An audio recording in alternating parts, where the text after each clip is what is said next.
नमस्कार. ऋषिकेश खूपच चिडलेला असतो. ऋषिकेशला खूपच राग आलेला असतो.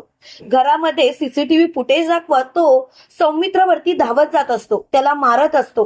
त्यावेळेला लगेच अवंतिका मोठ्याने बोलते, ऋषिकेश दादा थांबा, तुम्ही काय करताय, तुम्हाला तरी कळतंय का?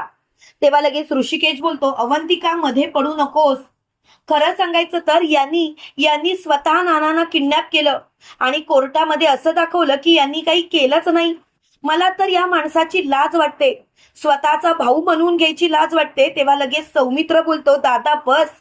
अरे किती नाटकं करणार आहेस दादा तू अजून? अरे तुला कळतंय का तू कसं वागतोयस ते? दादा अरे स्वतःच्या मनाला विचार, तू माझा तिरस्कार करतोयस. तुला भाऊ म्हणून घ्यायची लाज वाटते, भाऊ म्हणून? अरे स्वतःच्या मनाला विचार ना दादा, माझं काय चुकलंय? अरे दादा तू स्वतःच्या भावालाच ओळखायला चुकलास. हे ऐकून मात्र ऋषिकेश बोलतो, गप्प बस. अरे तुझ्या समोर पुरावे सादर केलेत, तुझ्या समोर सगळे पुरावे आहेत आणि ते पुरावे मी तुला दाखवत आहे, तरी सुद्धा तू अशा पद्धतीने बोलतोयस. अरे जरा विचार कर तू काय वागतोयस ते. तेव्हा मात्र सौमित्र खूपच चिडलेला असतो. त्यावेळेला अवंतिका पुढे येते आणि बोलते, ऋषिकेश दादा बस. त्यावेळेला जानकी बोलते, अवंतिका तू तरी शांत हो. तेव्हा लगेच अवंतिका बोलते, वहिनी मी कशी शांत होऊ? खरं सांगा वहिनी, याच ठिकाणी जर का ऋषिकेश दादा असते तर तुम्ही शांत बसला असतात? वहिनी मला माझ्या नवऱ्याचा स्पष्टपणा माहिती आहे, तो असं काही करणार नाही याची खात्री आहे. तेव्हा लगेच जानकी बोलते, अवंतिका तुझीच काय माझी सुद्धा खात्री आहे. सौमित्र भाऊजी कधीच असे करणार नाहीत. पण ऋषिकेश तुम्हाला काय झालंय? ऋषिकेश तुम्ही का असं वागताय? ऋषिकेश प्रत्येक वेळेला तुम्ही चुकताय आणि प्लीज ऋषिकेश तुम्ही थांबवा. जर का तुम्ही हे सर्व थांबवलं नाहीत ना ऋषिकेश, तर एक दिवस तुम्हालाच तोंड दाखवायला लाज वाटेल. तेव्हा मात्र ऋषिकेश खूपच चिडलेला असतो आणि तो मोठ्याने बोलतो, बस झालं, मला कोणाचं काहीच ऐकायचं नाही. मला चांगलंच कळून चुकलंय की तुम्ही सगळेजण माझ्या विरोधातच आहात. तेव्हा लगेच सुमित्रा बोलते, काय बोलतोस तू ऋषिकेश? आम्ही सगळेजण तुझ्या विरोधात? अरे पण का? तू तर आमचाच आहेस, आमच्याच माणसांच्या विरोधात आम्ही का जाऊ? तेव्हा लगेच ऋषिकेश बोलतो, ते सगळं जाऊ देत, खरं सांगायचं तर मला तुमच्याशी बोलायचंच नाही. त्यावेळेला अवंतिका बोलते, बस झाला. त्यावेळेला लगेच ऐश्वर्या बोलते, अवंतिका ग असं काय बोलतेस? तुझ्या समोर ते पुरावे दाखवतायत तरी सुद्धा त्या पुराव्यावरती विश्वास नाही. तेव्हा लगेच अवंतिका बोलते, तू तर गप्प बस ऐश्वर्या, तोंडातून एकही शब्द काढू नकोस. तोंडातून जर का एकही शब्द काढलास ना तरी इथल्या इथे तुला कान पडवीन. तेव्हा लगेच ऐश्वर्या बोलते, आवाज खाली ठेवायचा अवंतिका. तेव्हा लगेच अवंतिका बोलते, तुझं थोबाड बंद ठेव. ऋषिकेश दादा मला तुमच्याशी बोलायचं आहे. तुम्हाला हा पुरावा काय दाखवला गेला आणि तुम्ही मात्र त्याच्यावरती विश्वास ठेवला?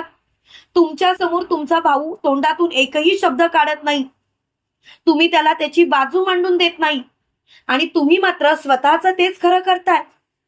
मला खरंच तुमचं हे वागणंच पटलं नाही. असं का वागता तुम्ही? तेव्हा लगेच ऋषिकेश मोठ्याने बोलतो, अवंतिका तू एवढं सगळं बोलतेस, पण या तुझ्या नवऱ्याने काय केलंय माहिती आहे का? तेव्हा लगेच अवंतिका बोलते, माझ्या नवऱ्याने काही केलेलं नाही. माझ्या नवऱ्यावरती आरोपच करायचा नाही. मुळात तुम्ही जो आरोप केलात ना तो चुकीचा केलात आणि त्यासाठी मी तुम्हाला कधीच माफ करणार नाही. एक गोष्ट लक्षात ठेवा, कितीही काही झालं तरी सुद्धा तुमचं हे वागणं मला अजिबात पटलेलं नाही. तेव्हा मात्र अवंतिका खूपच चिडलेली असते. अवंतिकाला खूपच राग आलेला असतो. त्यावेळेला ऋषिकेश म्हणतो, तुझ्या नवऱ्याने जे काही केलंय ते तुला दाखवतोय तरी सुद्धा तुझ्यावरती विश्वास नाही. त्यावेळेला लगेच अवंतिका बोलते, हो तुम्ही हा पुरावा दाखवलात, मी पुरावा दाखवू? आणि लगेच स्वतः अवंतिका स्वतः जवळचं सीसीटीव्ही फुटेज दाखवते. त्यामध्ये सयाजीराव विखे पाटील आणि ऐश्वर्या बोलत असतात. त्याच्यामध्ये ऐश्वर्या बोलत असते की कसं ऋषिकेशला अडकवलंय, म्हणजे सौमित्राला चांगलंच अडकवलंय आणि त्याच्या नजरेतून उतरवलंय आणि तो ऋषिकेश बावळट फसला. तो ऋषिकेश हल्ली कोणावरतीच विश्वास ठेवत नाही, मला चांगलंच माहितीये. म्हणूनच त्या ऋषिकेशला चांगलाच दणका दिलाय. त्यावेळेला लगेच ऋषिकेश खूपच ओशाळल्यासारखा होतो. त्याला काय करावं तेच कळत नाही. तो खूपच हादरलेला असतो. शेवटी ऋषिकेश मोठ्याने बोलतो, नाही, हे सर्व माझ्या बाबतीत होऊच शकत नाही.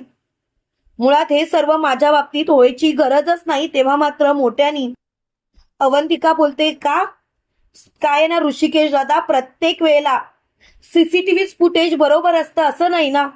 तुम्ही जर का तुमच्या भावावरती विश्वास दाखवला असता तर कदाचित ह्या सर्व गोष्टी घडल्याच नसत्या. त्यावेळेला लगेच मोठ्याने ऋषिकेश बोलतो, खरं सांगू का, मी जेव्हा हा पुरावा बघितला तेव्हाच माझे डोळे फिरले. मला काय करावं तेच कळे नाही.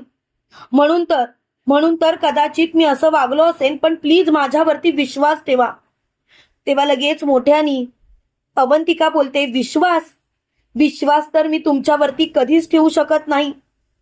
तुम्ही जे काही वागलात ना ते चुकीचं वागलात आणि त्यासाठी मी तुम्हाला कधीच माफ करणार नाही.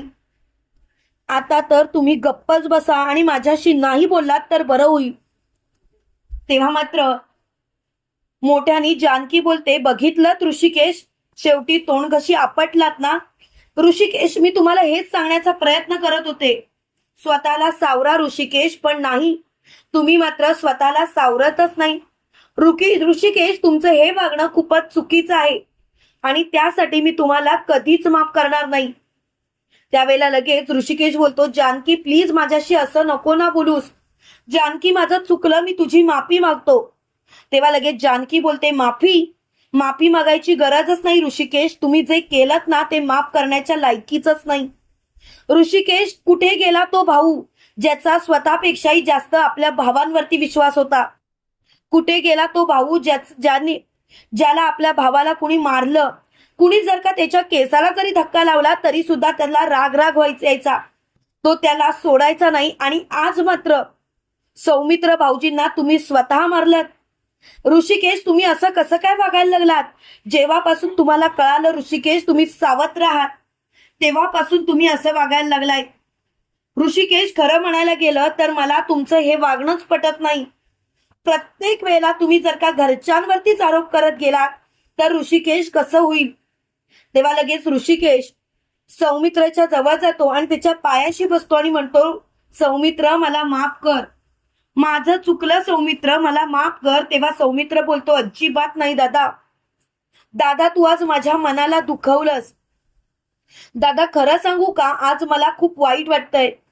आज मला एवढं वाईट वाटतंय की मी तुला सांगू शकत नाही. खरं सांगायचं तर दादा, मी पूर्णपणे हरलो. कारण कुठेतरी मला असं वाटत होतं, जग जरी माझ्या सोबत नसलं तरी सुद्धा माझा दादा माझ्या सोबत आहे, जो माझ्या पाठीशी कायम उभा आहे. तेव्हा लगेच ऋषिकेश म्हणतो, सौमित्र प्लीज, माझं चुकलं, मी मान्य करतो, पण प्लीज सौमित्र, तू असा वागू नकोस. सौमित्र, तुला असं वागायची गरजच नाही. तेव्हा मात्र सौमित्र खूपच हादरलेला असतो. तुम्हाला काय वाटतं मित्रांनो, खरोखर सौमित्र ऋषिकेशला माफ करेल? कमेंट करून नक्की कळवा आणि असेच मालिकेचे नवनवीन अपडेट पाहण्यासाठी व्हिडिओला लाईक, चॅनलला सबस्क्राईब करायला विसरू नका. थँक्यू.